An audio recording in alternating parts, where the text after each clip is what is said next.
Manipur University, National Institute of Disaster Management, New Delhi, on the 3-day online training program on child-centric disaster risk reduction. To begin our program, I wanted to quote from Benjamin Franklin, unquote, "A stitch in time save 9," unquote. We will have the inaugural session. We will begin our program with the inaugural session, which will be followed by a technical session by 11:30 a.m. So to begin our program, I would like to invite Dr. K. Sabita Devi to have the inaugural, the welcome address.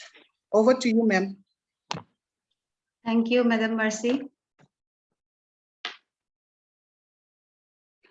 A very good morning and a very warm welcome to everyone on this 3-day online training program on child-centric disaster risk reduction on today, 18th, 19th, and 28th May 2021. Respected Sri Taj Hassan, IPS, Executive Director, National Institute of Disaster Management, Ministry of Home Affairs, Government of India, and Chief Patron of this program. Respected Professor N. Lokendra Singh, Honorable Vice Chancellor, Manipur University, and Chief Patron of this program. Respected Professor W. Chanbabu Singh, Registrar, Manipur University, and also Patron of this program. Respected Professor Santosh Kumar, Director, Center for Disaster Risk Reduction, National Institute of Disaster Management, Ministry of Home Affairs, Government of India. Respected Professor T. Inaugural Singh, Dean School of Education, Manipur University. Respected Dr. Soram Sonia, Head Department of Teacher Education, Manipur University. Dr. Kumar Raka, Sri Ranjan Kumar, Dr. Balu, Madam Namrata Sharma, Madam Nazia, who is the coordinator of this program from NIDN, and all from Child-Centric Disaster Risk Reduction, Government of India, and the Madam Dolphy Raman, external expert. All the resource persons, their participants, technical support team, print and electronic media team. On behalf of the organizing team of the Department of Teacher Education, Manipur University, I welcome you all to this 3-day online training program on child-centric disaster risk reduction. We are so honored to have all your presence. This program is jointly organized by Department of Teacher Education, Manipur University, with the Child-Centric Disaster Risk Reduction Center, National Institute of Disaster Management, Ministry of Home Affairs, Government of India. We are grateful and extend our heartfelt gratitude to the National Institute of Disaster Management, Government of India, for giving us a chance to associate with their esteemed institute in organizing this online training program. We are also grateful to the authority of Manipur University, especially our Honorable Vice Chancellor, Professor N. Lokendra Singh, and our respected Registrar, Professor W. Chanbabu Singh, for giving us the permission to go ahead in organizing the training program. Children are the most vulnerable section and affected easily by any kind of disaster during and post-disaster phase. Children in difficult circumstances are prone to expose or to engage in unacceptable behaviors. It is extremely important to address their physical, mental, and psychosocial needs in such circumstances to avoid from anxiety, frustration, and depression. Children need love, care, support, and opportunities in order to instill self-confidence, creativity, problem-solving abilities, and a sense of initiative. Developments during the formative years lay the foundation for future behavior and personality in children. National Education Policy 2020 mentioned 85% of a child's cumulative brain development occurs prior to the age of 6, indicating critical importance of appropriate care and stimulation of the brain in the early years in order to ensure healthy brain development and growth. A positive environment facilitates children to explore and develop all-round physically, mentally, emotionally, socially, etc. The training program will cover different dimensions of child-centric disaster risk reduction for children living in an environment of disaster. I hope the present training program will enlighten us the strategy to facilitate developing resilience in children to cope with disasters. I hope all the participants have a fruitful, great time during these 3 days. Once again, a very warm welcome to all of you. Thank you.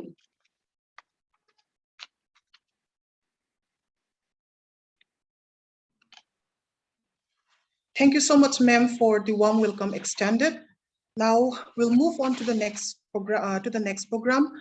We have a brief introduction to address about the objective of the webinar from Dr. Balu I, CCDRR NIDM. Sir, please take your time. Thank you so much, ma'am, for inviting me. First of all, I would like to extend my sincere gratitude and heartiest congratulations to the Honorable Vice Chancellor, Loginder Singh sir, for collaborating with NIDN. I think this is the second time we are collaborating with the Manipur University, and we are happy to work with you, sir. And last time also we had a program, and the large number of participants were joined, and the team Manipur had done a wonderful for organizing this program. So let me talk about just give a brief about this 3 days online training program. As you all aware, if you take in past 3 decades, in India was facing a devastating disasters, such as like starting from Laturi earthquake in 1993, and followed by Odisha super cyclone in 1999, and Bhuj earthquake, and followed by 2004 tsunami, right? And again Uttarakhand floods. So every time, whenever there was a disaster, it was threatening the lives and constitutional rights and needs of the children in our country, as well as those who were affected by the disasters. And these disasters were adversely affecting the women and children, especially during these emergency times. And the children are also especially vulnerable to the diseases like malnutrition, and they are also affected by violence, trafficking, and again during the time of floods, they were also suffered by diarrhea and respiratory infections and malaria and malnutrition. These are also a major killer of the children during the humanitarian crisis. And in future also, the vulnerability of children is expected to increase because the intensity and frequency of the natural disasters are being rising, right? And take an example of this COVID-19. If you see, when there was a COVID-19 during the initial lockdown, the children were suffer like anything. When the prenatal, the pregnant women, they were not able to go for their regular medical checkup, and when they were going for a delivery of a baby, they were not able to access to the hospital because of the entire health team was focusing on the COVID-19 patients, and due to the fear also they were not ready to go outside. So there was a lot of problem in accessing even to the hospitals. So finally, the life of a child was sustained. And even when the child was born, the enough care was not given, regular checkups, postnatal care or prenatal care. And especially during the kids like 3 to 5 years old children, they were also not able to go to the Anganwadi center, and their but most of the state government have come up with the midday meals, the take-home ration initiative to ensure the nutrition food to those children. But the data was also showing that the large number of children were children's vaccination schedules were also interrupted, which may lead to a lot of health consequences, right? And similarly, the 6 to 12 years old children or the school going children, their education is also affected for a longer period of time. Almost 1.5 years, the schools were being closed. And we all aware when the schools were closed, how it was impact on the life of the children.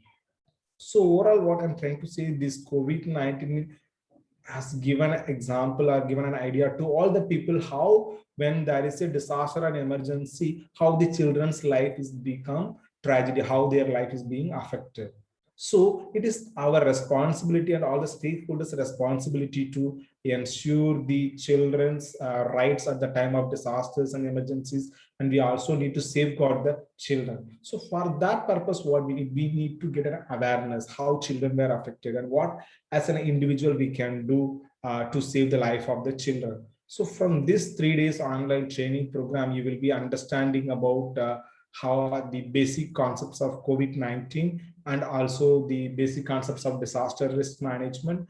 And followed by that, you'll be discussing about what actually child-centric disaster risk reduction means, right? And in addition to that, you will be also discussing the disaster impact on children. And the third day, you'll be talking about our school safety, and another session is about mental health of the children in the disaster and emergency. So these are the 6 sessions and having 2 modules in this 3 days training program. It is a mandatory for all the participants to register at NIDN training portal for receiving your e-certificate.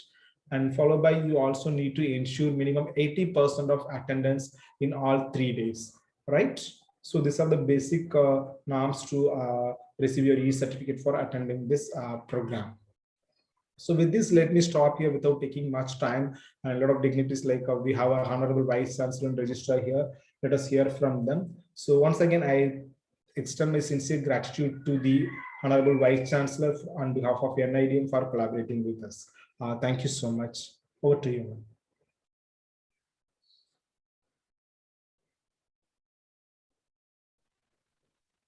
Okay, thank you, Dr. Sarbalu. It's always beneficial to work with a resourceful person like you. We look forward in the future to get associated with you also, sir. So now, with a warm welcome already extended and highlights of the intention of the program by Dr. Balu, now we would like to request our Honorable Vice Chancellor, Dr. N. Lokendra, a fatherly figure we look up to by our department, that is Department of Teacher Education, for the welfare, for the development. So now we'd like to request Dr. N. Lokendra to please extend his inaugural address. Thank you very much. And sabko namaskar. At the very outset, I would like to express my deep sense of gratitude to the organizers for giving me this opportunity to say a few words on this occasion. Learned Sri Taz Hassan, IPS Executive Director, NIDN,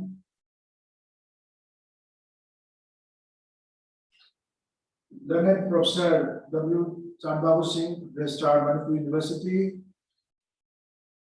Professor T. Inaugural Singh, Dean Scholar of Education, Manipur University, Dr. Shobita of Department of Teacher Education, all the distinguished resource persons, participants of the program, and ladies and gentlemen. All of us are aware that throughout history, across the globe, children have been the most vulnerable section of the society, always gravely affected in times of any form of social crisis, be it socio-economic, including health, political, or even cultural. The problem faced by the children are most serious in times of natural disasters, when the crisis emerges spontaneously without any form of warning. That is, in the time of flood, earthquake, tsunami, etc. During such emergencies, children are especially vulnerable to diseases, malnutrition, violence, and other forms of psychosocial problems like, say, depressions, etc. These days, during the 21st century, because of the sweeping socio-economic and the political changes, the vulnerability of children is expected to increase as the intensity and the frequency of natural disasters rises.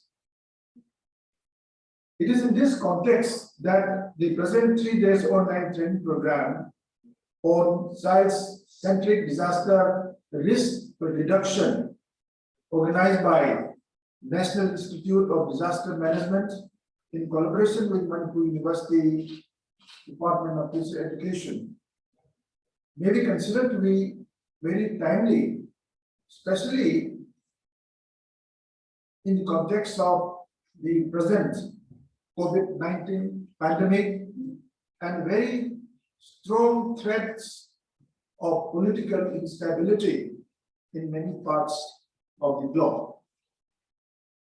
The training program is targeted to sensitize and train the officials of the government departments, civil society organizations, NGOs, academia, and students to help build their knowledge, skill, and the perspective towards child-centric disaster risk reduction.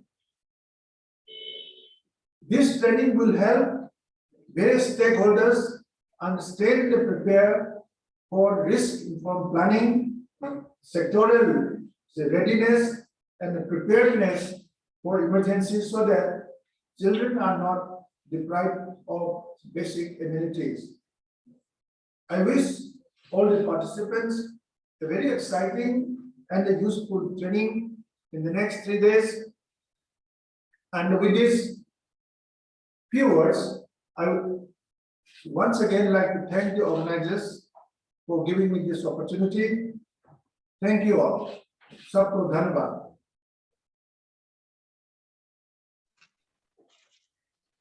Thank you so much for the encouraging and supportive attitude you have shown towards the 3-day online training program on child-centric disaster risk reduction and declaring the program open. And moving on to the we look forward your blessing for the successful completion of the program, sir. Thank you so much once again. Now, moving on to the next program, we have a special address from the registrar, respected Sir Dr. Chan Babu, who is the sole missionary of the university. So kindly, sir, please take over your time.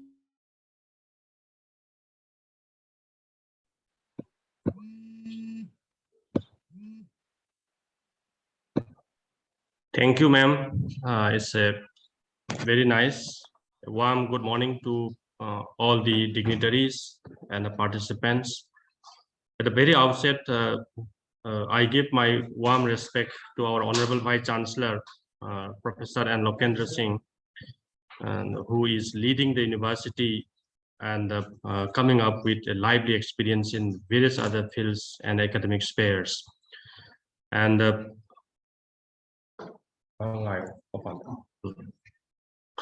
again, I'm so I give my warm respect to the Executive Director, NDIM, Ministry of Home Affairs, Government of India, Shri Taj Hassan, IPS, and all the other great speakers who are going to associate on this 3-day training program. And I'm so I give my warm respect to the team of the Teachers Education Department for organizing such a beautiful program. I just at the very outset would like to give my warm gratitude to National Institute of Disaster Management for associating with Manipur University and organizing such a beautiful event, and which is really very, very important on today's time. Dr. Balu had rightly said so many important things is to be discussed also, and this will come up in a very good way. Well, we keep on talking about disaster. At one stage, we were not at all discussing all about child-centric disaster risk reduction, and this has come up as a new concept. And earlier, this system was not at all there when we talk about disaster management. When we say disaster, people keep on talking about natural disaster like tsunami, earthquake, and we talk about wildfire, and we talk about flood and storms, etc. And such type of concept of child-centric disaster, that concept was not at all there in the earlier days. But the NIDN has come up in such a great way, and they have incorporated and started working on child-centric disaster risk reduction, and this initiative itself is really very important. When we say disaster, we, on the other hand, we feel that there may be a natural disaster, then there may be a man-made disaster, and beyond that, some other forms of disasters may also be there. Something like, say, man has made something, but nature has disturbed to that, and just because of that, say, another form of disaster, what we call as hybrid form of disaster. The nuclear reactor failed because of tsunami, but the nuclear reactor is basically created by a human being. And so different forms of, say, disaster we keep on talking. At one point of time, I just would like to say that Professor Chandan Ghosh from NIDN, National Institute of Disaster Management, was associating with me at various platforms when we were talking about the Sustainable Development Goal and various other issues related to, say, hunger, how to remove it, and all. So I was during those days, continuously interacting on various issues related to Sustainable Development Goal at one point of time. But still, last 1 or 2 years, I'm not in a position to connect with him. But otherwise, during those days, we keep on discussing about the disaster issues and how sustainability can be built in our country and in the world. And that was something very important. I just would like in this very opening day, all about my own experience of, say, some great disasters of the world. One is 2005, this one, earthquake in JNK. I was there in Jammu and Kashmir during that very time, and because I was working in a university out there in JNK. So the way our students were managing and trying to sort it out and help the rehabilitation process in the neighboring village. During those days, I was there, and I have experienced that disaster. 2013, Uttarakhand flash flood disaster, and during that very day, I was at Haridwar, and when disaster broke, I was there in a house, and house was flooded, and I escaped from there. And in that very day when disaster broke out, I basically tried to escape on that very evening, but I could see and experience how that has created trouble, particularly to the children and the babies. Okay, for the elders and the mature people, yes, we have the caliber sometimes, and we have the patience, but okay, the children do not basically have all this power to sustain in such vulnerable issues. So that is one. Again, 1999, Assam flood. I was crossing the road with thigh-high flood water for almost 1 kilometer, keeping luggage on my head with a team of people. And the flood affected that time. And that time, that day I was going to Delhi for joining to my the institution after taking leave. So the flood occurred out there in Assam, and suddenly it broke, and train service that time is suspended. But somehow, I managed to reach the organization on time, crossing the almost 1 kilometer long stretch of the road with thigh-high water level, carrying luggage, etc. And that was again another great experience. And the people, the way people are struggling and suffering, and people cannot make overnight this boat. And so the way the small babies were escaping is in front of me with their elders and the parents. That is again one life experience which I have seen in 3 different occasions, all about such type of great disaster. Well, all our learner speakers will tell much more all about child-centric disaster risk reduction and how this can be done.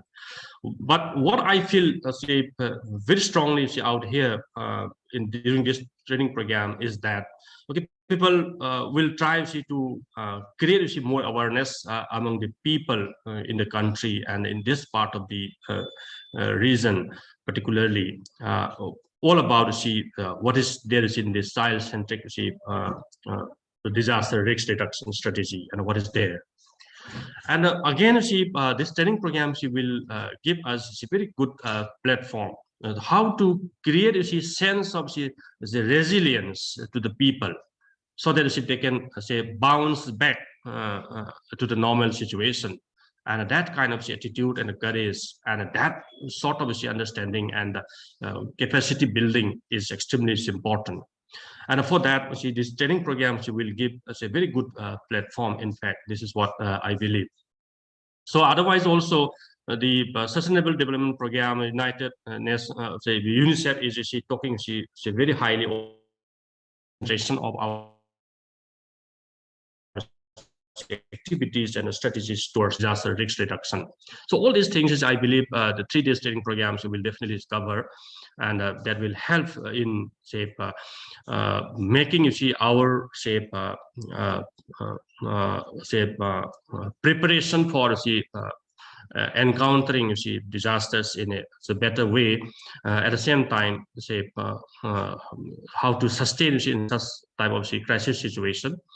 But these days we have seen much more new forms of disaster, like COVID pandemic has stricken us, and this COVID pandemic itself has become a new form of what we call as a disaster on today's time, and this is really something which is burning. So all these ideas will be discussed, and how such type of pandemics and disasters are impacting basically the small babies and the children and child. And so beyond that, yes, if we are much more aware about that, then definitely it will be quite helpful to the youngsters and the elders as well in the society, for streamlining all these issues, etc., in a very good way. And finally, I just would like to say that the 3 days program in collaboration with National Disaster Management will bring a lot of new learning for our scholars, and particularly for our faculty in the Department of Teacher Education. And by organizing such program, they themselves will build their own capacity, and through that they can make much more other better awareness in our own step. And this is what I feel. And I wish to see the 3-day program as a grand success, particularly to National Disaster Management for coming up for such programs in collaboration with Teacher Education Department and Manipur University. Thank you, and I wish you a grand success, and a special thanks to NIDN. Thank you so much, sir, Dr. W. Chan Babu, for the informative speech delivered, which is compounded with an element that was support and well wishes for the 3-day online training program. Thank you once again, sir.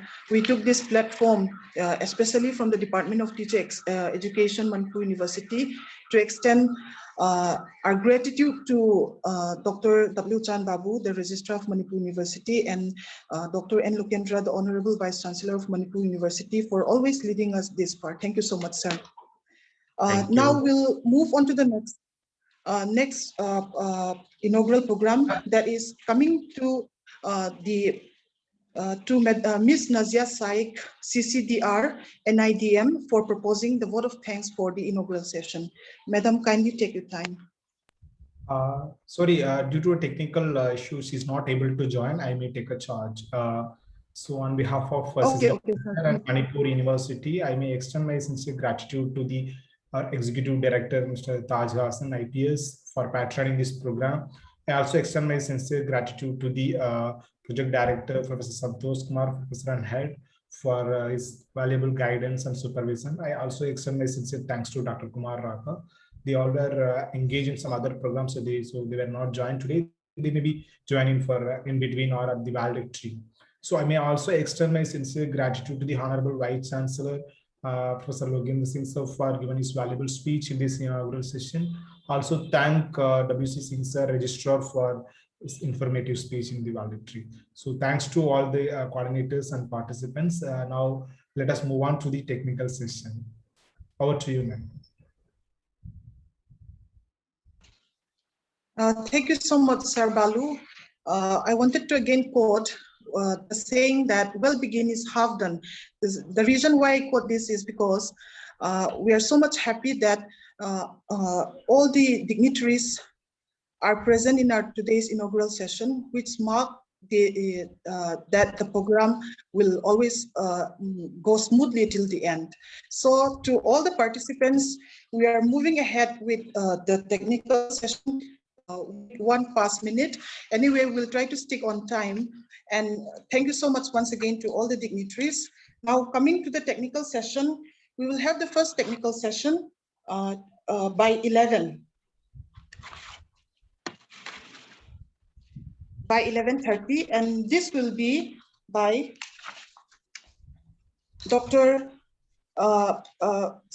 by Ms. Dilfi Rahman, who is an external expert. I hope she is present. Yes, ma'am. Yes, ma'am, I'm present. Okay, ma'am, kindly take your time. Yes, it's 11:32 right now. Yes, ma'am. Yeah. So shall I begin? Yes, ma'am. Yes, ma'am. So we can have a 45-minute session for today. Okay. So 45 minutes of each session. Okay. So thank you so much for having me. My name is Dolphy Raman and I am a DRR expert. So today my topic is with respect to COVID. COVID is the coronavirus disease. So, it's about COVID, and a lot of you might have a question that why are we talking about COVID?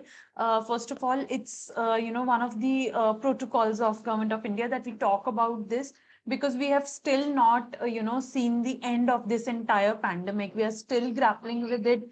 There are cases rising in the US, in Europe, in multiple countries, we know in China, and now even there are news coming in from North Korea as well. And we've seen, sort of rise in cases in India as well in the past month. So we are going to talk about the do's and don'ts, and we are going to keep talking about these do's and don'ts until, the pandemic is over, and maybe even beyond that, because right now we might think that we are out of this entire pandemic, but we are not. We still have to, government has suggested that we still have to, abide by the COVID appropriate behavior. So, ma'am, my screen sharing is not able. I'm not able to share my PPT. Can you please make me a co-host so that I can share my screen?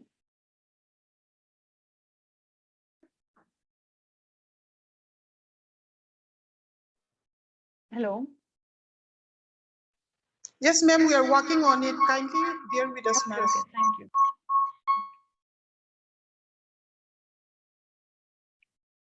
So meanwhile, in India, we've been seeing in the past month that, a lot of experts and people have been giving their opinions on whether or not this is the fourth wave or not, right? So just today, rather, I was reading that there has been a 20% dip in cases in India. After 4 weeks, we have seen the first dip, that is 20%. But then if you look at the other data, the daily case data, today we've seen a 16% rise with respect to yesterday's cases. So the data, we cannot, just be sure by looking at 1 or 2 days data. The data has to be consolidated over a period of time. So whatever be, we have to, keep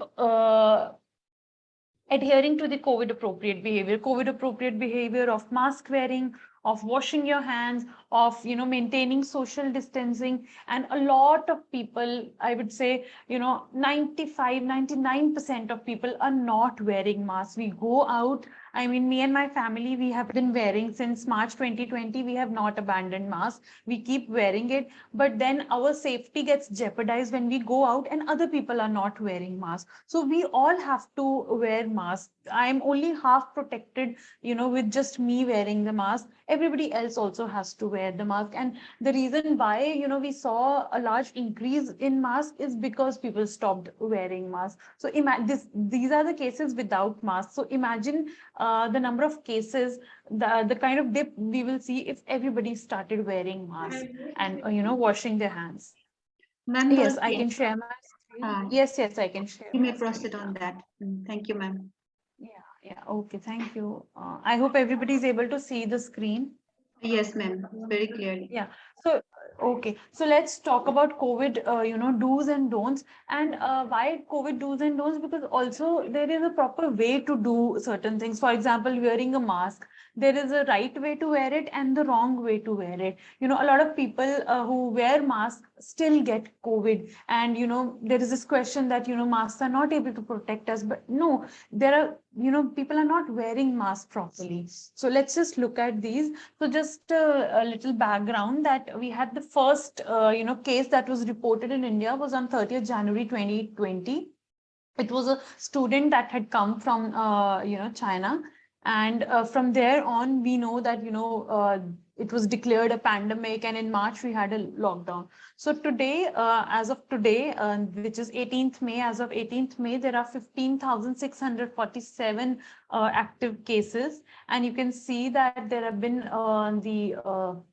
there have been 5.24 lakh deaths in India, and over 4.25 crore people have recovered. The recovery rate as of today stands at 98.75%, right?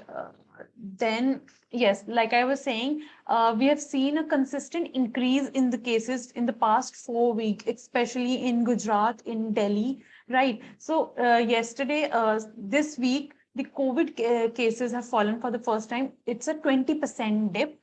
And in yesterday, we had, in the last 24 hours, we had 1,829 new cases. And mind you, these are cases that are reported. There will be many cases which are not going for testing. So these are only those that went for testing, right? And it's a 16% rise, yes, from yesterday's case load. So daily case load has increased in the last 24 hours. And with respect to Delhi, which saw such a huge boom in the cases in the past month, 393 is the last case count in the last 24 hours and 1 death. And currently they have around 2,910 cases which are active, right? So over 191 crore vaccines have been distributed. So this is all your first dose, your second dose, and the booster dose. And a lot of people are not going for booster doses just because, we think that the pandemic is over and there is no sense of urgency now attached to it. And that is why a lot of people are not going for booster dose, right? Now, symptoms, cough, sore throat, and fever, and shortness of breath, loss of smell and taste. These are the very common symptoms. And now we also know that certain variants, with the coming of new variants, we have discovered new symptoms as well. With Omicron, one varying symptom has been gastrointestinal issues. People have GI issues have been, people have been seen to complain about those issues. Then loss of smell and taste. It is a very distinguishing factor. For example, somebody might have flu, somebody might have, seasonal cold, somebody might have allergies. And how could we, in the beginning, how could we differentiate? It was loss of, taste and smell. So my brother himself, when he got COVID, we thought it was, simple flu. But when he, said that he could not smell anything, that is when we knew that, it was COVID. And we, instructed him to isolate and get tested. And 2 days later, we found out that, he was COVID positive. So this symptom, our knowledge of this, awareness of this symptom, he was living with his mother, saved his mother from getting COVID because he isolated due to this symptom. Otherwise, he would have just thought that it's just, common cold. So loss of taste and smell, then a dry cough, shortness of breath. These are very, very distinguishing symptoms of COVID.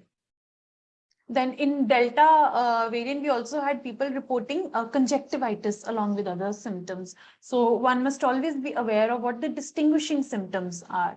So what are the do's? Yes, the first do is wash your hands. Why wash your hands? Because when you wash your hands, the virus, if it is present on your hands, will get washed away. We look at it how it gets washed away. Then when you are sneezing, when you are coughing, you have to cover your nose and mouth. We might think that I don't have COVID, but it is also a good hygiene practice, to not sneeze or cough at somebody. Just always use your elbow like this, right?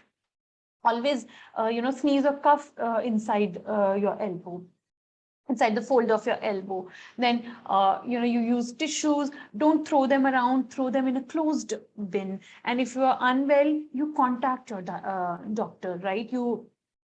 And then, of course, avoiding large gatherings. And we have just, thrown caution to the wind, and we are, participating in large weddings. We are participating in religious gatherings. We are participating in rallies. We are just going to crowds, going in crowds as crowds, and we are participating. And we must avoid large gatherings as much as we can, right? Then what are the don'ts?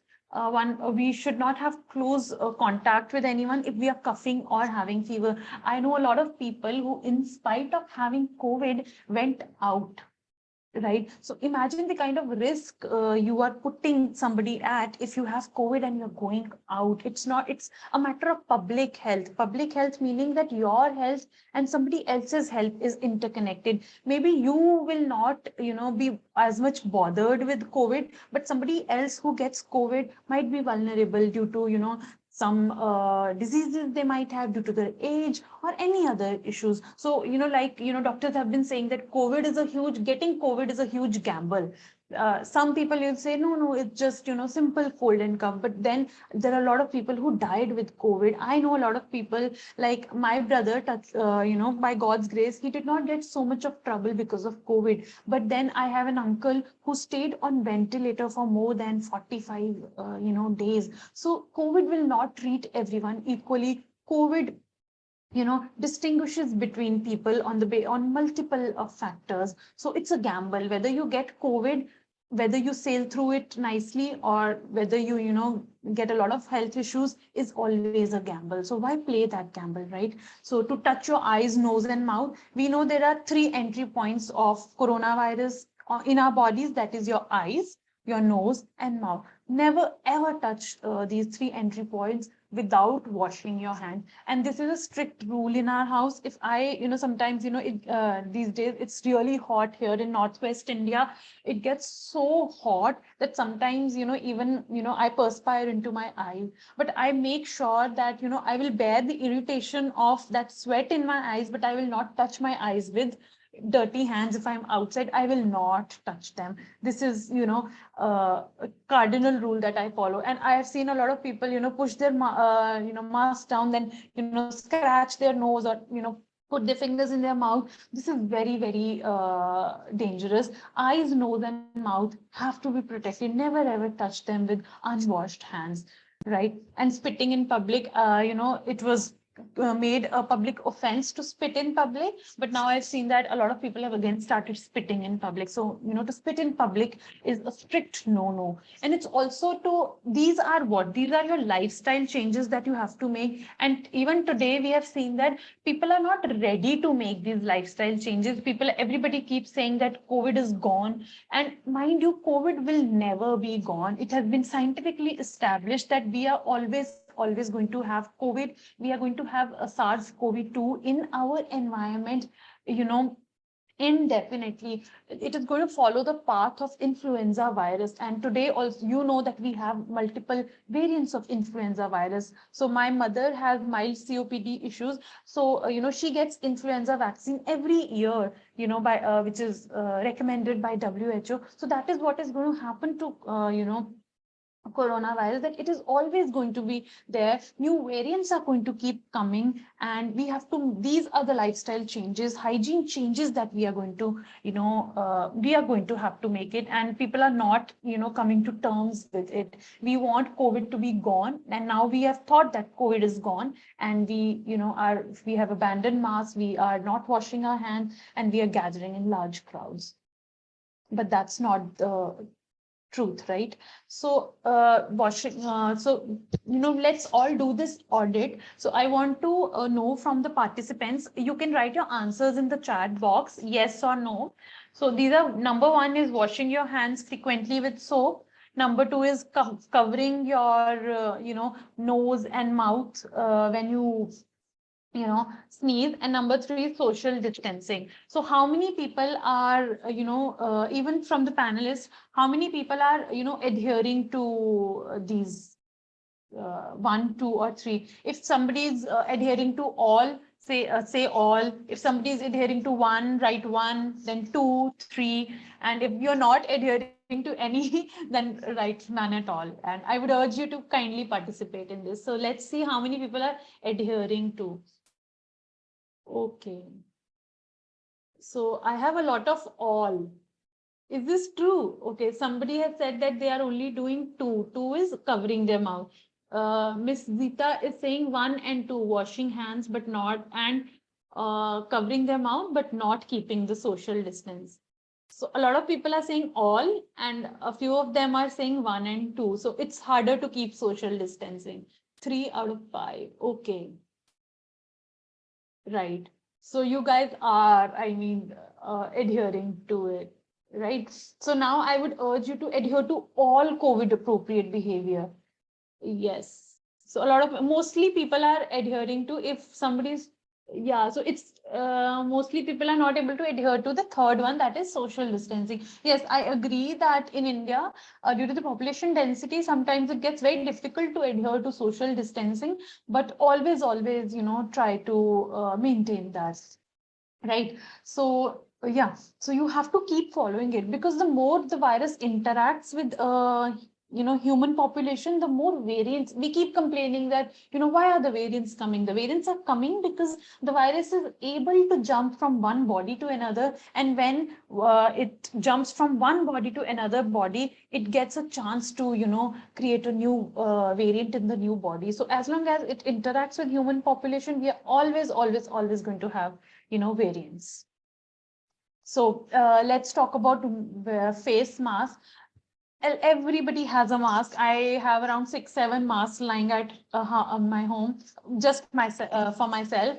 And that's the case with every family member. So I'm sure each and everybody has, masks, but then, we don't wear them properly, right? So if these are ear loops, the first image is the mask with an ear loop, right? So you can wear a mask around your ears. But if you are going to wear a mask for long durations of time, the ears, they start paining. So you can wear a mask in the second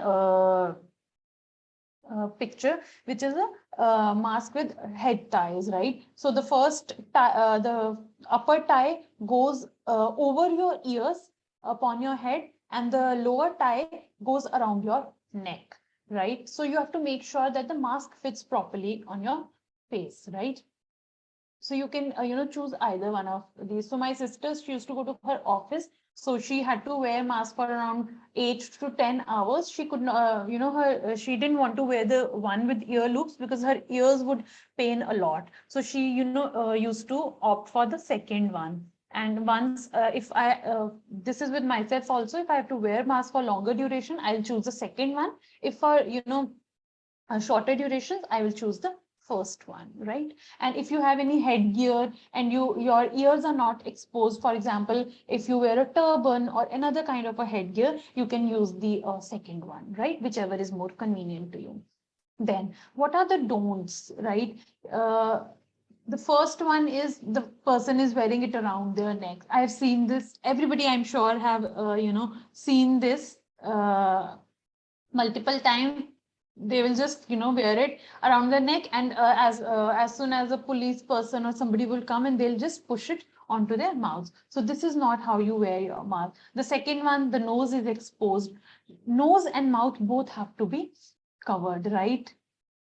Then the third one, the lower straps, they are not tied properly at the back of the neck. Then this, look at this bottom first. They are touching the outward portion of their mask. So each one of us is guilty of this. I have seen even my mother sometimes, it, goes down and she pushes it upwards. But that this surface is potentially contaminated, and you're touching that part of the mask, and then maybe touching elsewhere.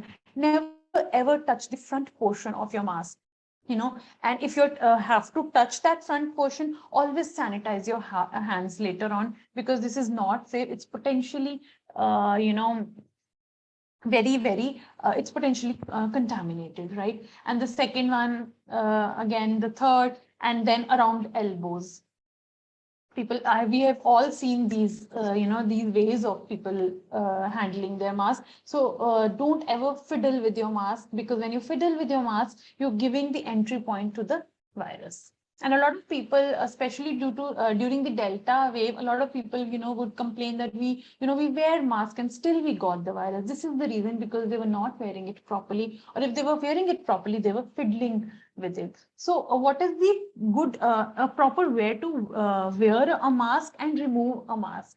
So whenever you want to wear a mask, the mask is clean. It's either washed, or you're pulling it out of a new package. So it is sterilized. So first you wash your hands, then you take the clean mask, put it around your ears or tie it around your head and neck, and fit it properly, and then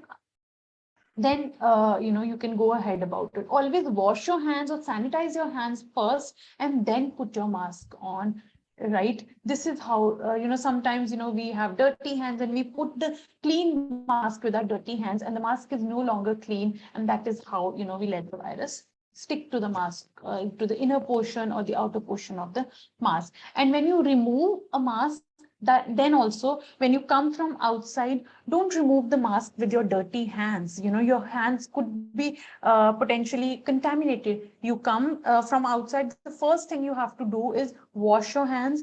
Once you wash your hands, if it's a cloth mask, remove your mask. If it's a cloth mask, wash it then and there, and dry it in the heat. If it's not a cloth mask, it's an N95 mask.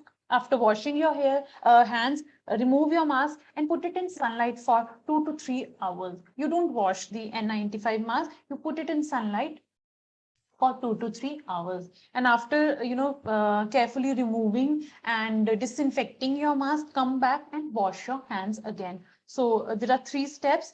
Number 1, wash your hands. Number 2, remove your mask. Number 3, disinfect your mask accordingly. And number 4, then again, wash your hands. This is how you have to remove the mask. Otherwise, you might give an entry point to the virus, right? So hand washing, this is, again, let's first, let me show you a video which shows you hand washing, because a lot of people don't wash hands. And just a moment. I'm going to show you a video of why hand washing is important, and how hand washing is able to, just a moment. How is it able to save us from virus? So just look at this. If somebody would let me know if the sound is audible. Just a moment. You know that the best way to prevent the spread of corona. Is this sound audible? Yes, Miss. Yes, Miss. ma'am, it is audible. Yes, ma'am, it is audible. So let's all, it's a very interesting video. So let's all watch this video. You know that the best way to prevent the spread of coronavirus is to wash your hands. Wash your hands. Wash your hands! But why?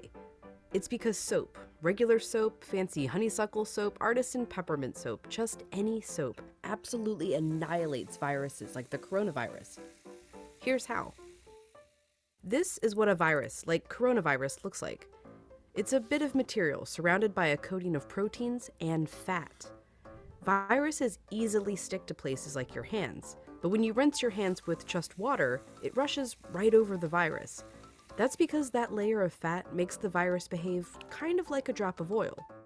You can see it happening in this demonstration. Oils are just liquid fats. What happens when you pour oil into water? It floats. It doesn't mix. But add soap, and suddenly that fatty oil dissolves into the water. That's because inside, soap has two-sided molecules. One end of the molecule is attracted to water, the other end to fat. So when the soap molecules come in contact with water and fat, these dual attractions literally pull the fat apart, surrounding the oil particles and dispersing them through the water. Let's go back to our coronavirus molecule with that layer of fat holding everything together. When it interacts with soap, bam, that fat gets pulled out by the soap. Soap literally pulls apart and demolishes these viruses. And then the water rinses the harmless leftover shards of virus down the drain. But, and you know where I'm going with this, it takes time for this effect to happen. 20 seconds to be specific. To show why, we ordered this lotion that mimics viruses and their fatty layers. It glows under a UV light. If you just rinse your hands under regular water, nothing comes off. If you wash with soap for just 5 seconds or 10 seconds, your hands are still covered. The virus is still there, able to get you and others sick. But 20 full seconds, now the soap is actually destroying the virus. Hand sanitizer works too because it's mostly alcohol, and alcohol works in a somewhat similar way to soap, breaking down that fatty layer. You need a high concentration of alcohol to make that work. The CDC recommends hand sanitizers with at least 60% alcohol. But even with 60% alcohol, the CDC recommends using soap if you can. If your hands are sweaty or dirty when you use the sanitizer, that can dilute it and diminish its effectiveness. As for soap, just any old soap works. You don't need soap marketed as antibacterial even. The FDA says skip it. There's no proof it's any more effective. Just be sure to wash your hands for 20 seconds. That's happy birthday twice. Right. So I'm going to stop sharing it. Yes. So I hope everybody's, been able to understand what they've been saying.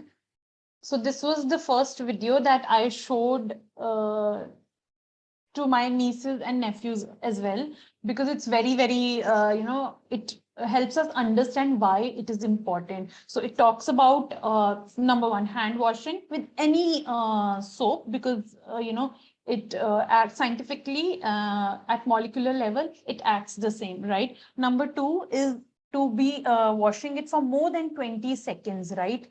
And then number three, to wash each and every part of your hand, your fingernails, backside, your wrist, everywhere, right? So this is how you will wash your hand. There are 8 steps to it. First, palm to palm, that is your palms. First like this, then between fingers like this in the front, and then at the back from both the hands, and then the back of hand like this, and your thumbs, right? And then backside of the fingers, then your fingernails, your wrists, and then you rinse and you pat your hands dry, right? So each and every portion of your hand needs to be clean, between your fingers, your fingernails, your thumb, your wrist, the backside of your hand, palm.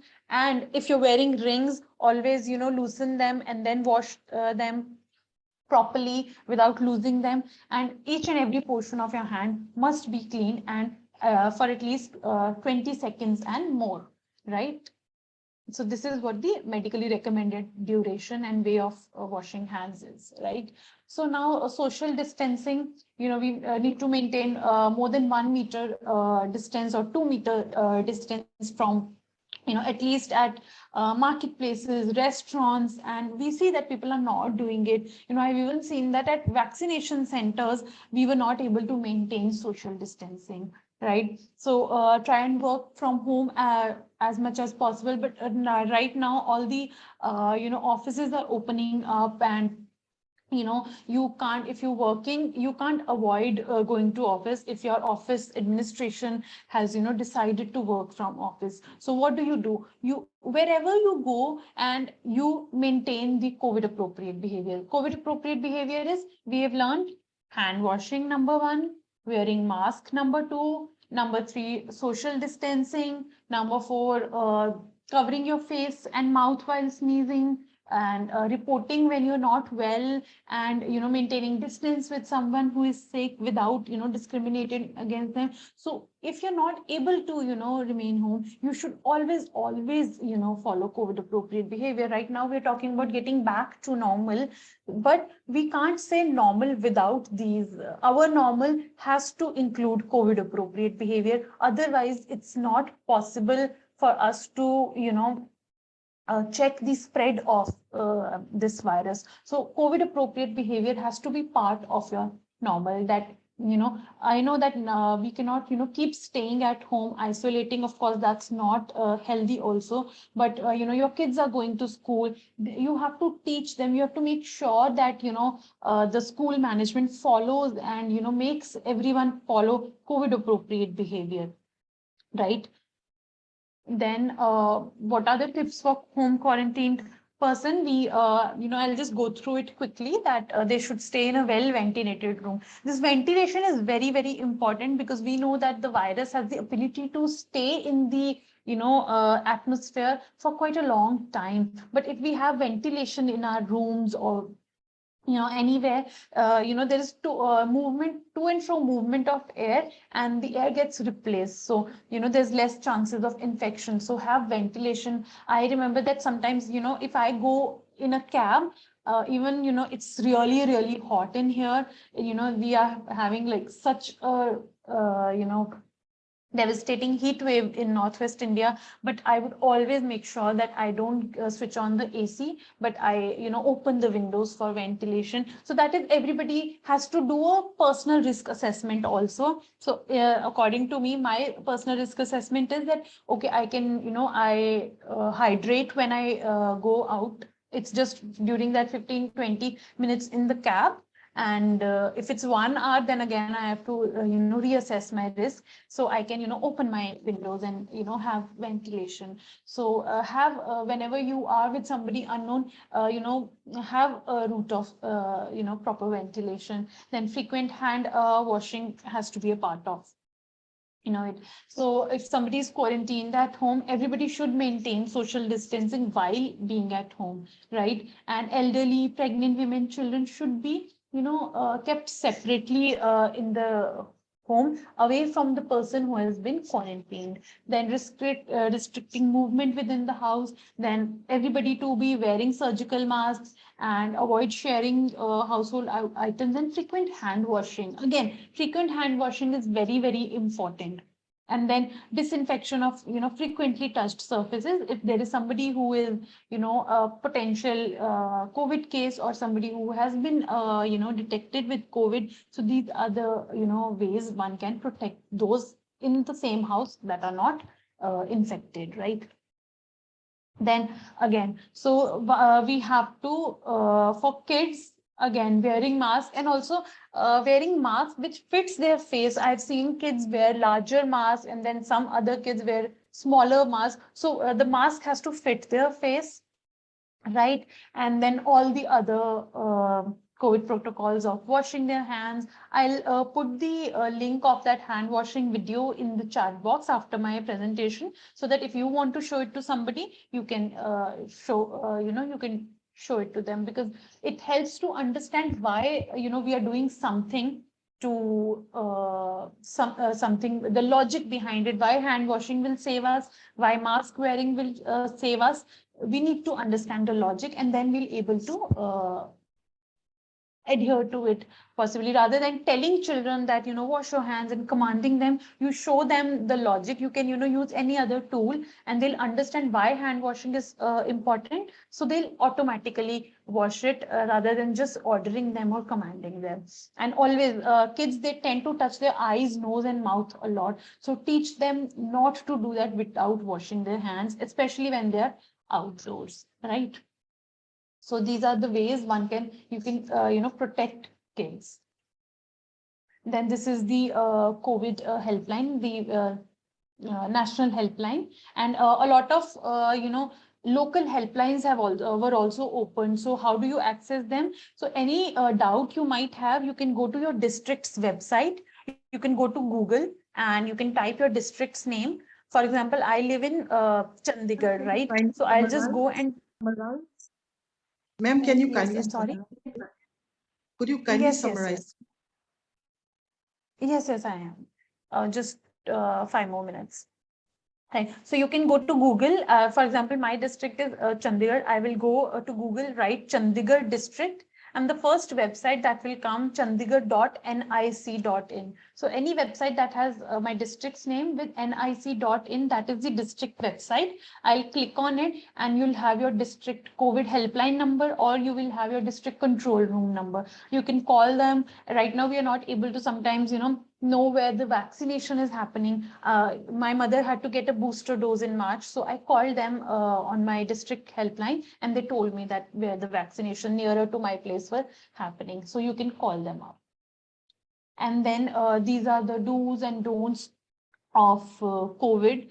That is, avoid crowding. So you can, read from A to Z, and, see these are the do's for your better psychosocial health. If you look at M is meditate daily, and meditation helps in, being present in the present moment. I, meditated daily during lockdown. Right. So that helped me cope with the anxiety that was coming from, remember during those beginning days, it was a lot of uncertainty. We didn't know, we didn't have any vaccine, we didn't have any medicine. So it was very stressful. So I practiced meditation, and then, you can look at all of these in order to help you get through this pandemic. And we are still in the pandemic, and anyone who says that COVID is over has not is not backed by facts and science, right? So I hope all of you will adhere to COVID protocols, COVID appropriate behavior. You must make it's part of your life. It has to be part of your life now, and hopefully we'll be able to move forward like this. So thank you so much. Anyone who has any questions can kindly, let me know in the chat box or the question answer. So I'm going to post the link to that video in the chat box if anybody wants to. Just a moment. I have posted the link in the chat box. Just a moment. Yes. So you can access the video here. So, ma'am, I'm going to quickly see if there are any questions. In the chat box, there are no questions. Okay. Somebody is asking child-centric diseases example. So I'm not understanding this question. It was asked at 11:10. So I'm sorry, I'm not able to understand the question. Okay, so there are no questions. If anybody wants to ask any questions. Okay, so ma'am, there are no questions. So somebody asked child-centric diseases. I am not able to understand that question. So it's Regis Kujur. If you can probably ask one more time, I'm not able to understand this question. Diarrhea, and during the flood situation, diarrhea, another Oh, okay, child-centric diseases like that. Okay, so child-centric diseases is diseases that affect children more. For example, dehydration and diarrhea. So a lot of children, they tend to even, it's fatal in children. They tend to die due to dehydration and diarrhea, and other, issues like malnutrition, underweight, stunting, wasting. So all of these are child-centric issues. Then anemia, right? So these diseases and impacts that impact children more than they would adults. So these are child-centric diseases. I mean, that's not what they are called. They are fatal to children. Somebody is asking that many said that vaccination leads to fall of hair. Miss Dolphy, can I intervene, Miss? Yes. Yeah, Yes, I would like to request all the participants, like if you have any query related to the topic that is being discussed, kindly feel free to type on the chat box. Because of the constraint of time, we are awfully sorry, like we want to go to the next technical expert, and then we hope that Ms. Dolphy will still be online, and then she will answer the question on the chat box. Is that fine, ma'am? Actually, yes. There's one question with respect. I'll just answer this and then you can move on. There is somebody asking that many are saying that vaccination leads to fall of hair. How is it true or false? So I have not read any scientific fact like that. So this is not backed by science. If somebody is having hair fall and it's coinciding with vaccination, it's probably it's entirely due to something else. They should go to their doctor, and this is not there is no research that says this, and this is not true. It's not backed by science. So yeah, thank you. So there are no more questions. So over to you, ma'am, and thank you for having me. Okay, thank you, Ms. Dolphy Raman. Once again, we are really sorry for the constraint of the time, ma'am. We know that you are an expert in the field, and we have so many questions related to the topic that you have been discussing, but we look forward in more interaction from you. Once again, thank you, Ms. Dolphy, for putting your points on do's and don'ts on COVID-19 and sharing a very practical-oriented managerial strategy on disaster risk reduction on the trust area of COVID-19. It was indeed an interactive session, and we hope the participants too will acquire the desirable skills and develop a habit of putting them into practice, so that the fourth objective of our 3-day online training program can be achieved in the days to come. Now, without wasting much of our time, we would like to invite Dr. Kumar Raka, Program Officer, CCDRR NIDN, to share on the basic concept of sorry, ma'am, there is a changes in the schedule already informed to you yesterday. There is some changes in the schedule. Instead of Dr. Raka, Mr. Ranjan Kumar will be taking a session on basic concept of disaster management. Okay, please, sir. Yeah. Dr. Ranjan, over to you. Good afternoon, ma'am. Thank you for giving opportunity to take a session, today's session on basic concept. And once again, thank you to all participants.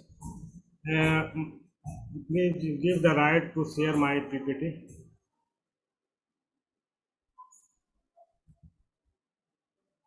Kindly share, sir. Yes, we are working on it, sir. Kindly hold.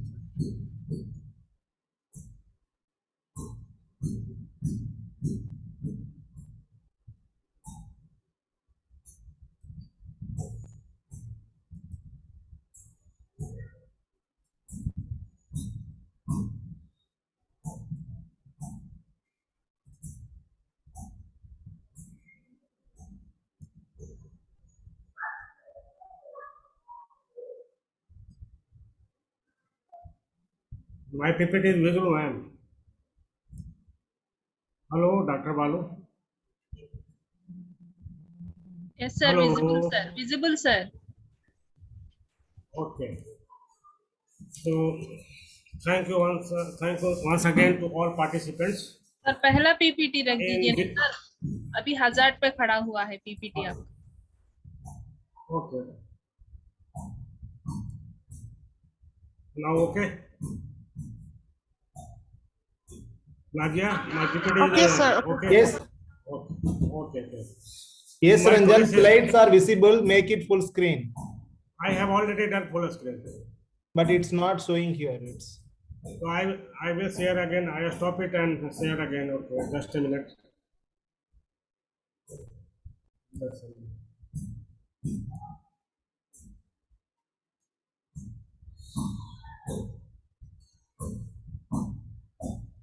Now okay. yes, clear. Continue. Okay. Yes, sir. Basic. Visible. My today's session is basically related to basic concept of disaster risk management. Means overall terminology used in disaster management. And this terminology is very important for each and every person, those who are working for preparation of disaster management plan, yeah, any type of risk assessment, yeah, any type of disaster risk assessment, risk analysis. So this is this basic concept given terminology also used in each and every level of disaster management. There are three levels of the disaster management system in our country: district level, state level, and national level. So basic concept means that such a, just a minute. My slide is not moving. Okay. The main objective of this session is to prepare participant with the basic of the disaster management. What is the disaster? What is the hazard? What is the mitigation? What is the difference between disaster and hazards? During inaugural session, registrars are already discussed about the different type of experience regarding to disaster or field experience regarding to the disasters. For manage any type of disaster, this terminology is very, understanding of this terminology is very important. So in this session, I will cover all terminology used in disaster management and disaster management planning. So let's one by one see. This is a basic terminology used in any type of disaster risk management planning, preparedness planning, response related planning. So first of all, we have to understand the basic concept. What is the disaster? What is the hazard? What is the disaster risk? And how to quantify the risk? What is the vulnerability, what is the exposure, and what is the capacity, and accordingly we have to develop a plan on different level: school level, family level, district level. This terminology given by UNHCR, United Nations Strategy for Disaster Risk Reduction, and this terminology used and each and everywhere for managing disaster and different level in our country and all over the globe. So the basic terminology understanding is very important. And another, let's see the equation used to quantify the disaster risk. How to quantify the disaster risk? This equation is known as golden equation, and golden formula is very important for planning, preparedness purpose for any type of disaster. So golden equation is risk. What is the risk? What is the hazard? What is the vulnerability? And what is the exposure? And how to reduce the risk after enhancing the capacity of local institution, human resources, and manage the different type of risks. So this equation is very important, and according to this equation, we have to plan. We have to prepare disaster management plan for our state, for our district, for our village. So this equation is very important. And in different phase of disaster, there are different phases of three phases of disaster: during disaster phase, post-disaster phase, pre-disaster phase. And according to this equation, we have to plan what type of plans in pre-disaster phase, what type of plan during the disaster phase, and what is the planning for post-disaster phase. So this equation is very important. Now let's see the definition of different terminology. First, we discuss about the hazards. In the slide, one a stone falling down from the mountains. No population is there. In that case, there is no harm, there are no any losses shown in the picture. So according to definition, a process, a condition, a phenomena, any activity that may cause loss of life. Hazards have a potential to cause loss of life, injury, other health impact, property damage, social and economic disruption, and environmental degradation. So hazard means hazard have a potential. Hazard have a capacity to loss of life, loss of injury of people, loss of health impact. Also having an impact, health impact, also property damage. So when the favorable condition like vulnerability and exposure also to increases, then hazards become a disaster. beyond the coping capacity of the organization, beyond the coping capacity of the community, beyond the coping capacity of the human resources, yeah, beyond the coping capacity of the states, and the hazard convert into mega. Suppose that, for example, you are in deserts. Near in deserts, no any in deserts, no any density of population. In that case, the earthquake happened in the deserts. No damage, no loss. So this is a natural phenomena. This is a natural event. What in another example, that this earthquake happened in urban area where the population distance density is high, and people are also living in pakka house and mud houses also in there. In that case, that earthquake also caused a loss of life, injury, property, infrastructure damage, yeah, house damage. So beyond so this situation, the hazard convert into disasters. So hazards may be natural, maybe become a natural, yeah, anthropogenic, anthropogenic means man-made in origin. So what is the difference between hazard and disasters? The hazard actually have a potential to cause loss, have a potential to cause injury, have a potential to health impact on the population, have impact to property damage. What in disaster happens suddenly, unexpectedly, suddenly occurs in the, suppose that take a example of tsunami. Take an example of Bhuj earthquake, 2001, more than 1,000 people lost in life in that earthquake. So this is unexpectedly happens in any type of disaster. It convert into disaster. So next is the disasters. Now let's see the definition of disaster. How to define disaster? Disaster means serious disruption of the functioning of the community. In normal situation, community have a normal life of functioning, like go to school and all people are go for work. So during disaster cause serious disruptions. A disaster happen all of sudden occurs and immediately cause severe damage. Suppose that a serious disruption of, so let's see in the pictures.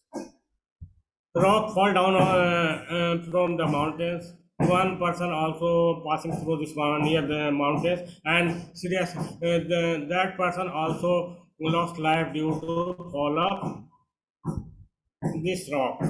So disaster means also loss of property, loss of life, loss of economic damage, also disruption of normal life of the community, disruption of normal life of the organizations. Yeah, so a serious disruption of functioning of a community or society or any scale due to the hazardous event.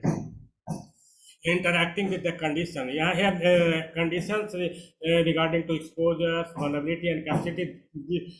These three terminology also play important role. Suppose that during the summer vacation, during this summer vacation, temperature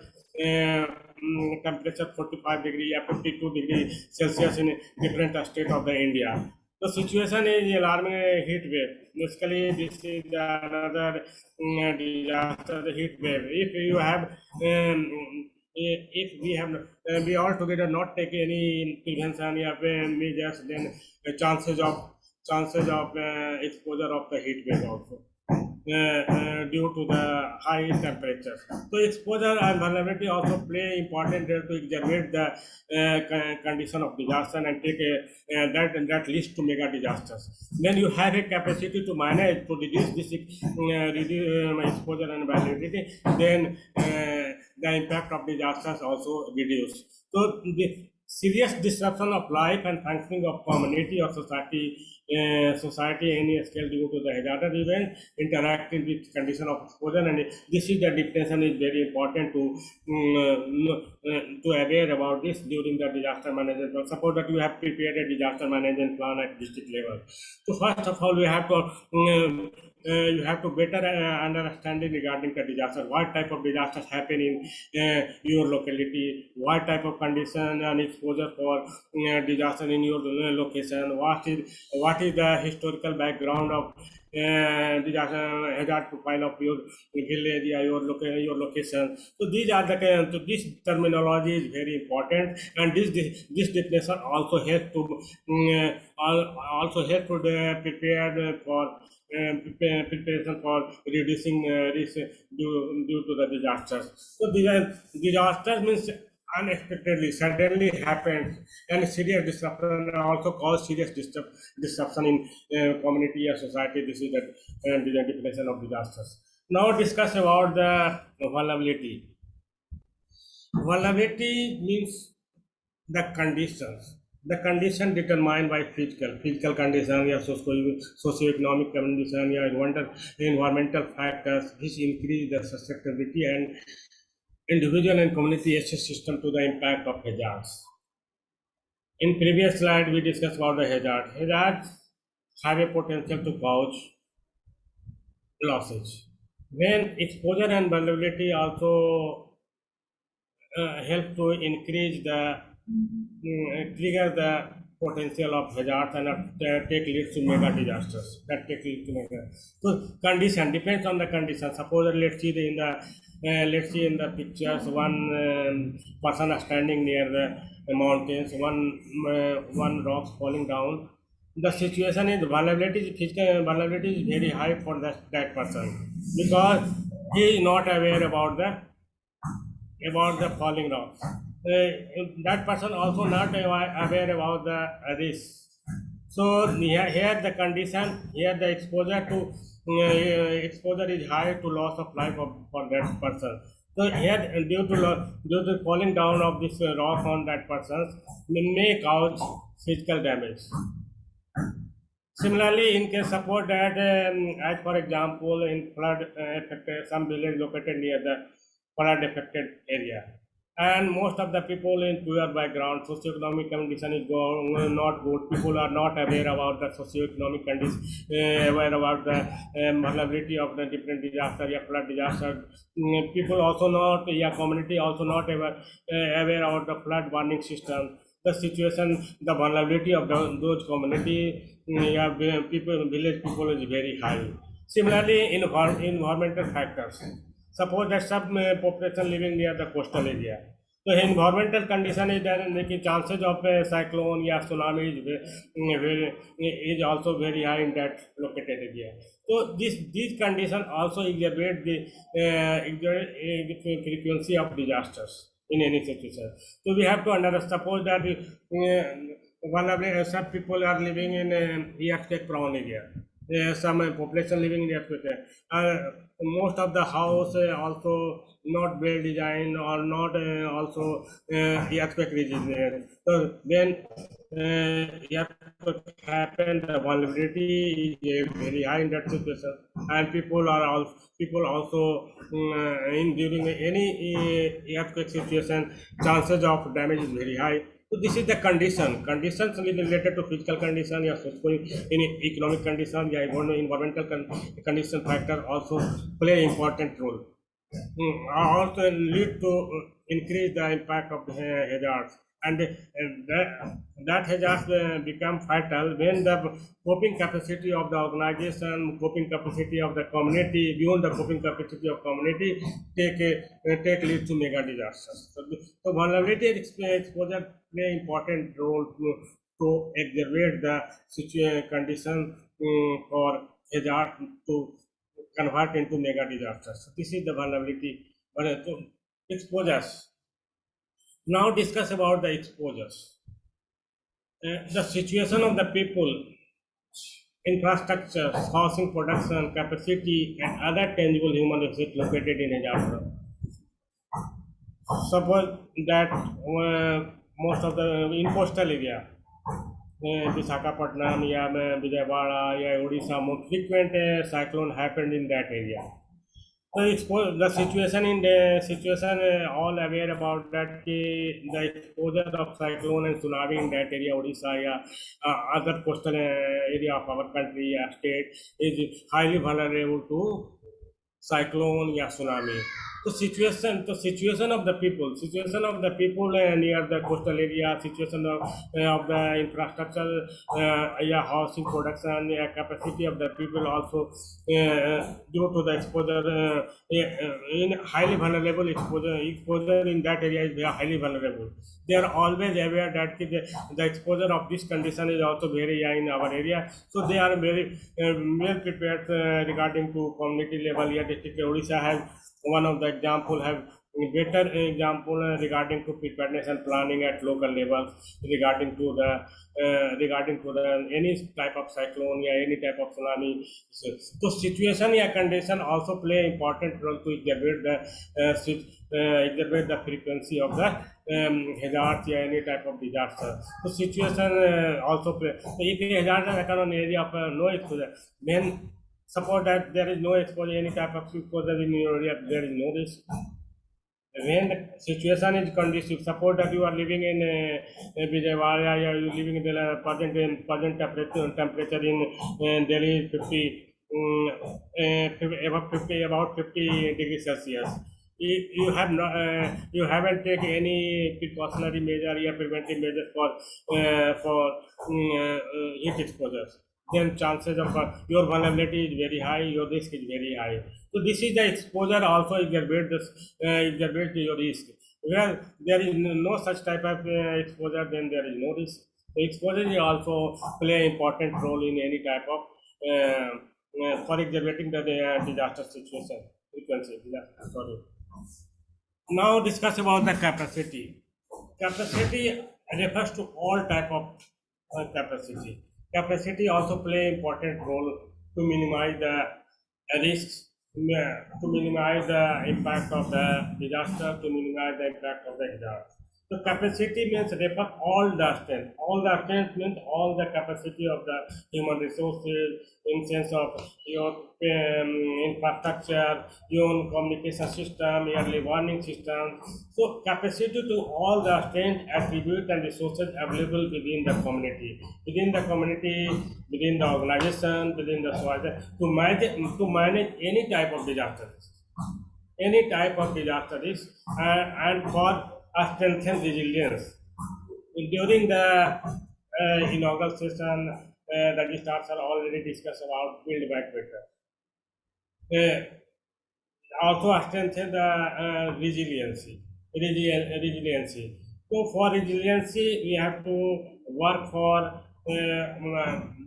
development of capacity at each and every level, village level, local level, state level, district level, national level. Capacity development is very important. This is the part of preparedness, and our government also take lots of initiatives regarding to for capacity building from the local level to top levels. And India is also signatory of also registrars are discussed about the SDG, Sustainable Development Goal. Also discuss about the Sendai framework. India is also a signatory of Sendai framework. This, according to Sendai framework, main objective to build the capacity of the local level capacity for have a responsibility of a state. A state have a responsibility to enhance the local level capacity to minimize any local risk, any type of risk for reducing the mortality rate at national level, any type of disasters, reducing the effect of disasters also. So the capacity play important. If your capacity is better, then impact of disaster is very low. Suppose that in case of for example, I have given regarding to Odisha cyclone. In 1999 super cyclone, more than 10,000 people died in super cyclone, and similar scale of frequency of cyclone also occurs in Odisha. Only 32 people, more than 40 people affected due to the cyclone. So Odisha have well prepared for cyclone mitigation, preparedness planning, local level, district level, state level, and national level. And people are more aware. The Odisha government also prepared center for community, and 24-hour, yeah, 42-hour, yeah, 43 day before the early warning system also established in that area, and early warning, and people migrate from the coastal area to safe area, and this is the capacity of the Odisha. And this helps to minimize the risk, this helps to minimize the loss, impact of any type of cyclone. So the capacity play important role to any type of risk, to minimize, to reducing any type of risk, and also help to strengthen resilience at different levels. Now discuss about the damage. You all about any type of disaster, suppose a earthquake happened, yeah, flood happened, yeah, any type of disaster, mega disaster happened. We quantify the damage into a measure in physical units. Suppose that as a disaster management as official, the government sends you for damage assessment. This is the part of post damage need assessment basically, and how to quantify the damage. So suppose that flood happened in Bihar. As a relief commissioner, as a disaster manager, you have to send for assess on those, in those areas. So what is the damage? The damage regarding to how much houses damaged in flood affected area, how much kacha houses is damaged, how many kilometers of roads damaged, how many electrical poles have anything damaged. So we always quantify damage in physical units and describe the total partial destruction. Total destruction, how many total houses damaged, partially, yeah, fully damaged, and accordingly I have to assess the all damage, and I have to plan for recovery and reconstruction, for long-term recovery, for immediate relief, yeah, rehabilitation process. So damage assessment is very important for immediate relief, to provide immediate relief to affected people. Yeah, restoration of basic necessity is very important. So damage assessment is very important. Now discuss about the disaster risk management. We have already discussed about all terminology that are this formula. Actually, this risk. I have already discussed about the risk. No, the risk is also risk, and disaster risk also potential loss supply chain. Risk high potential too. Here we have seen in the pictures. Here in the slide, let's see the slide. The risk of this person is very high because rock is falling down, and so the risk have a potential to damage, injury, destroy, could affect system, society, or community in a specific period of time. This person is standing near the mountain. During this time, the risk of this person is very high. So, how to quantify? How to determine the risk? So, this equation already I have already discussed in previous slides. R is equal to hazard into vulnerability into exposure into capacity. This golden formula. According to this formula, we have to determine the risk. The risk means how to determine this. What suppose that determine this as a manager, you have to send risk analysis in your village. Okay, what is the risk in your village? So as a disaster manager, we have to this equation also used for determining the risk. What type of hazards in your area? What type of exposure? What type of vulnerability? Accordingly, you have to quantify high, low, medium category, and accordingly you have to determine the risk. So disaster risk is also quantified. The risk is also very important for preparedness and planning at different level. So already we can discuss damage already covered, and disaster risk management means overall management, overall preparedness and planning for reducing. For recovery or for preparing for responding any type of disaster, for responding to any for reducing the risk. So So all level planning, organizational level, community level, national level, different level, application of future to preparing for responding to any recovery from any type of disaster. So overall, holistic management means disaster equivalent holistic management at organizational level, human resource level, community level, district level, the overall for preparing for any type of disaster, for preparing for any responding to any type of disaster, for preparing for any type of recovery from disaster. This is now discuss about the prevention. This terminology also very important. Before the discussing this definition, one thing also discuss about to all one of the disaster management cycle. And according to disaster management cycle, 3 phases of the sorry in my slide light is gone, light has gone, so only internet is working. So prevention means the 3 type of phases. First phase during disaster phase, and during disaster for part of the during disaster phase is relief, rehabilitation, recovery, and rehabilitation. And pre-disaster phase means prevention, preparedness, and mitigation. This is the part of the pre-disaster management planning: preparedness, prevention, and mitigation. And post-disaster management, according to cycle, reconstruction, reconstruction, and rehabilitation. So this is the overall cycle, and this is the part of prevention and mitigation. Prevention is the part of pre-disaster management planning. And before the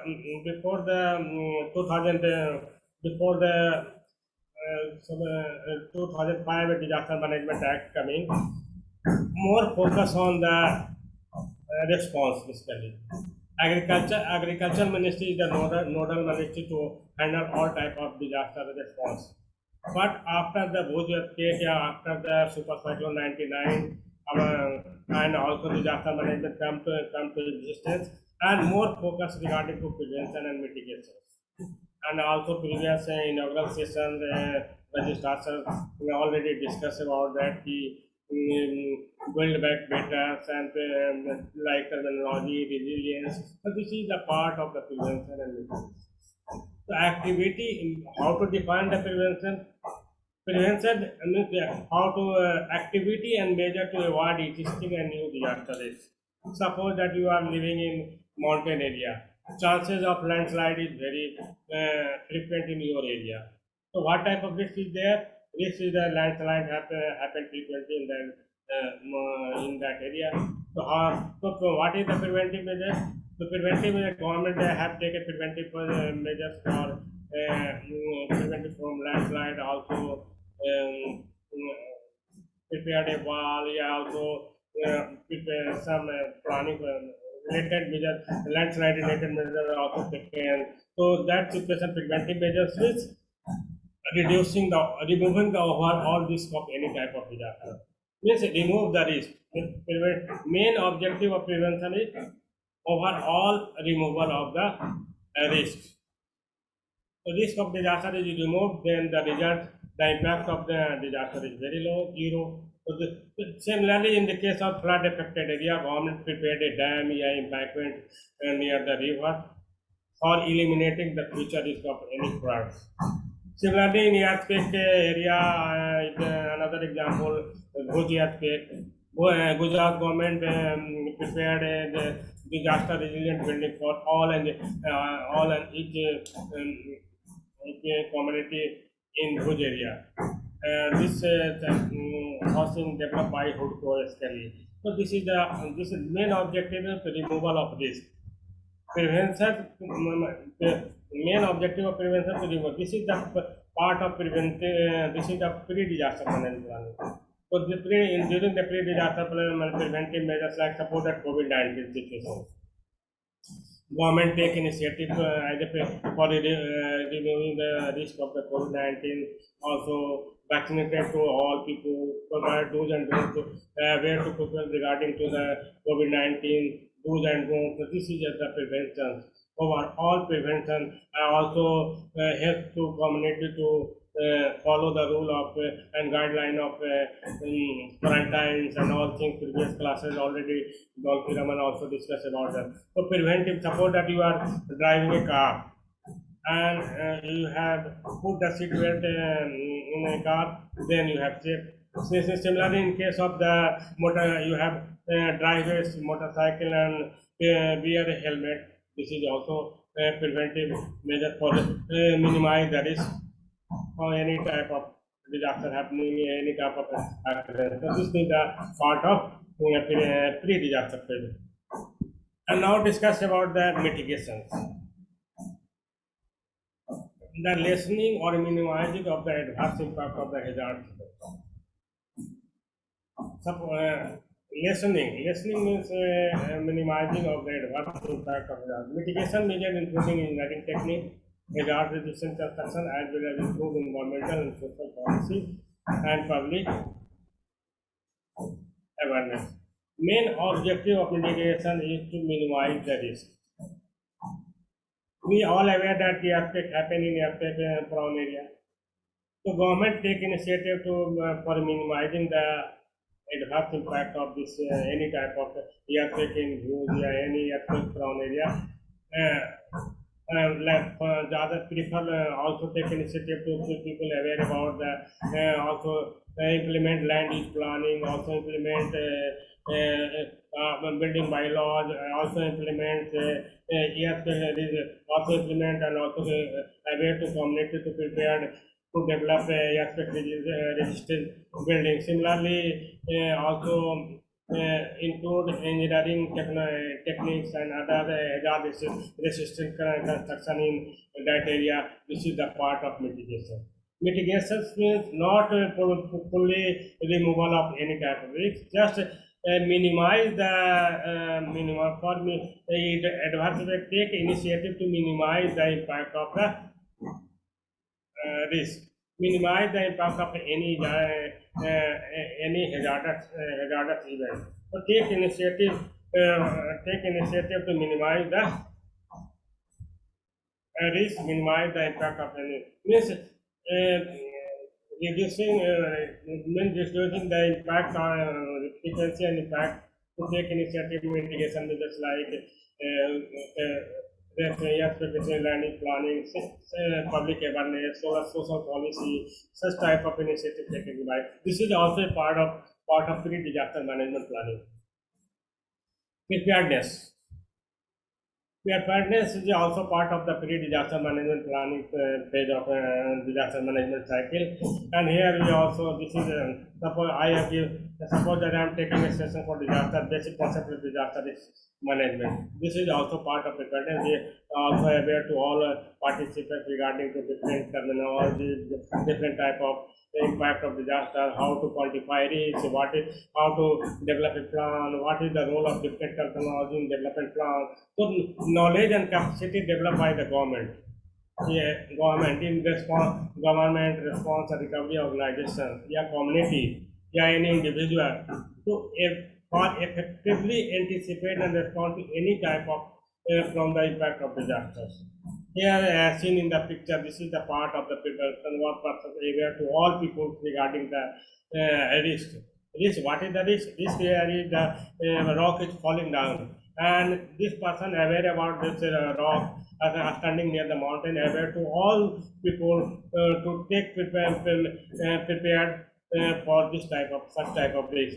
Any type of knowledge, any type of capacity building. Suppose that for coastal area, Odisha government develop yearly warning system, 24 hour, 12 hour, 8 hours. This is also the part of the preparedness of disaster management plan at school level. This is also part of preparedness. Suppose preparedness of national disaster management plan. This is also part of preparedness. Development of different guidelines, different new initiatives regarding to disaster management. This is also part of preparedness. So this is the preparedness. Now response. We all aware about that any disasters. I have already discussed regarding to disaster management cycle, and this is the part of during disaster phase. In in any type of disaster happens in any area, immediate response is very important.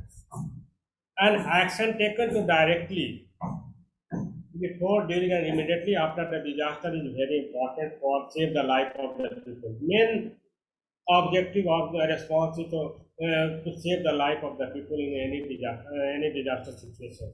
Any action taken to support that flood happen in Bihar, and large number of people entangled in the flood situation. So first objective of the government, yeah, any organization, government organization, yeah, community to save the life of the people. So during the disaster, severe damage happened, and basic services like water, food, and other services also hampered during the disaster. So immediate response is very important for affected community. And for affected related to health impact, related to public safety, related to basic services, transportation, this type of response is so action taken to directly or before or during immediately after the disaster is known as response. Any type of, suppose relief distribution is also the part of response. Search and rescue is also the part of response. Medical support, medical team first aid provide is also the part of response. Provide center is also the part of response. So this is the part of the during disaster phase, and also immediate response is also to affected people in any type of disaster. This is the response. Now discuss about the rehabilitation. In any disasters happened, infrastructure damage, loss of basic services damage. For the people, immediate services, basic services is very important, like medical services, food, shelter, relief. So restoration of basic services and facility for functioning of a community or a society affected by disaster is defined as rehabilitation. Means rehabilitation, immediate rehabilitation, need immediate long-term and short-term rehabilitation is also considered. Suppose that with the earthquake happen within 24 hours, need basic services and all things, basic services, medical aids and search and rescue services is also very important. Our NDRF team deploy and that disaster affected area and immediately provide support to search and rescue and medical services. So this is the immediate response. Immediate rehabilitation to restore the search and rescue, also provide immediate shelter to the people, affected people. So restoration of basic services and physical function of a community, community or a society affected by disaster is rehabilitation. Now discuss about the recovery.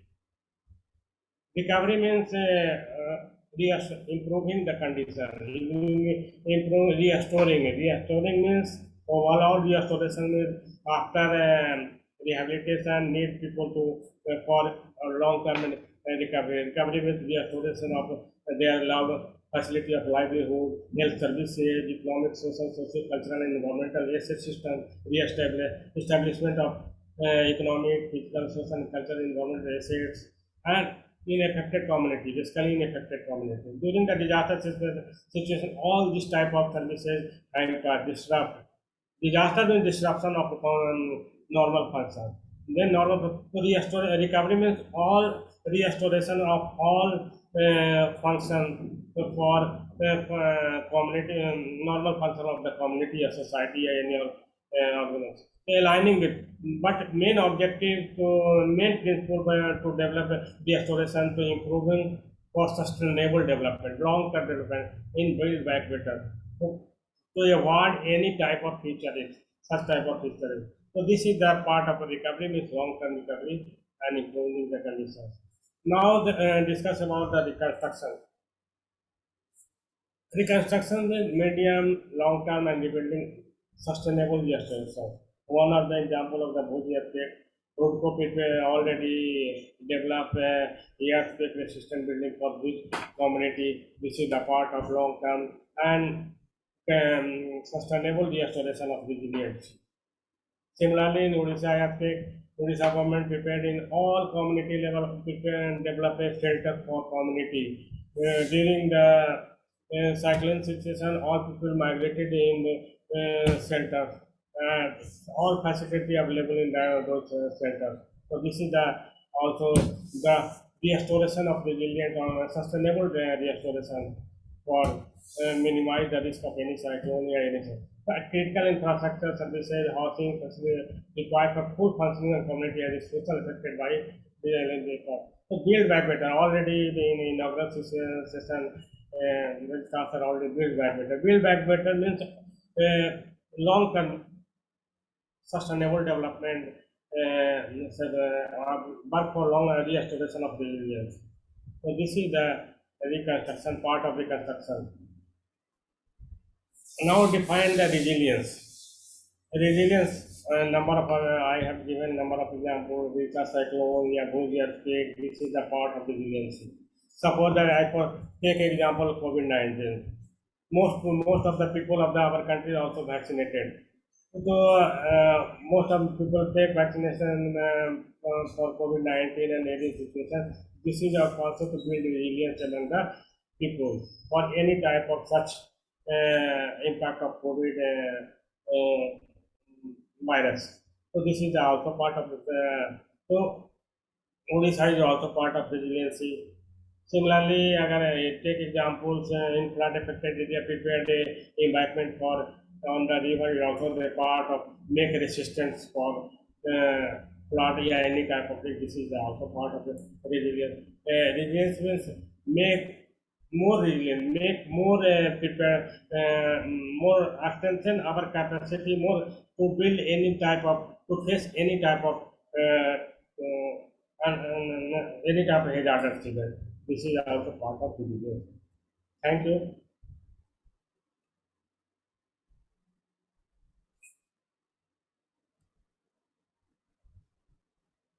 Any questions? Yes. Thank you, Dr. Ranjan Kumar, sir, for putting an effort in trying to make us understand the basic concept of disaster risk education, disaster risk management, which is one of the important objectives of our 3-day online training program.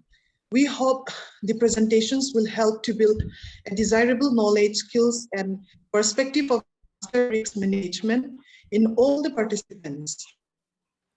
Now, my sincere thanks also go out to all the participants for ensuring and making our day one a grand success. And if there is any question in relation to the basic concept of disaster risk management, kindly come to the chat box to clarify your quest.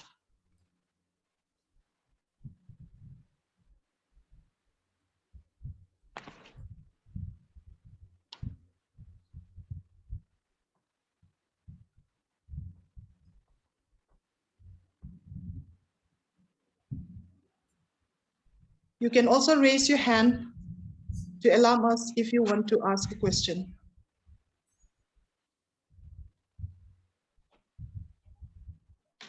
Anyway, thank you so much, sir. Now, I request Dr. K. Sabita to give a highlight of tomorrow's session and announce the closer of today's technical session. Over to you, ma'am. Thank you. Thank you, everyone. Thank you, ma'am.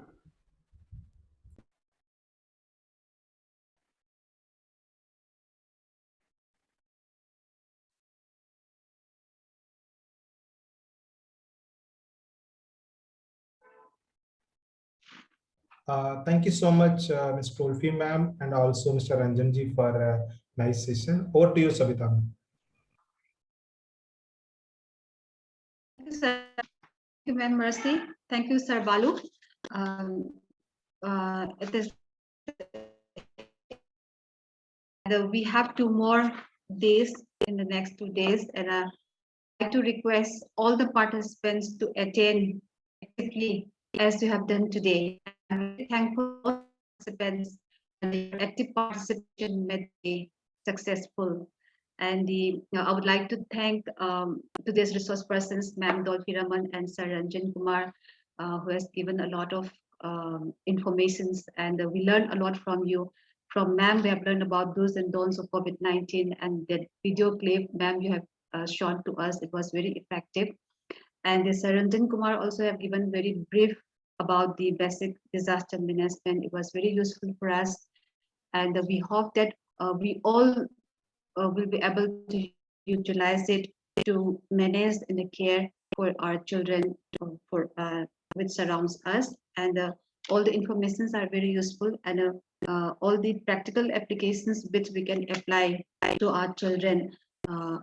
We learn about that, and thank you so much. And again, Sir Balu also mentioned at the beginning that 80% attendance is necessary for receiving the certificate. So I would like to request all the participants to attend actively for the next 2 days also.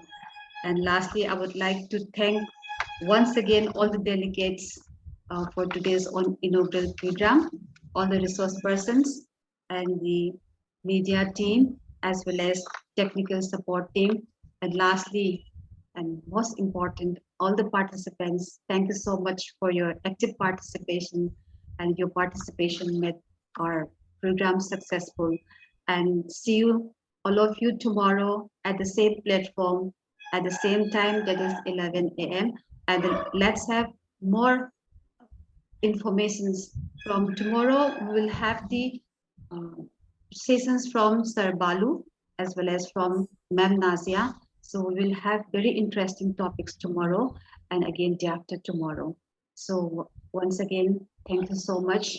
See you tomorrow at the same platform and at the same time, 11 a.m. Thank you.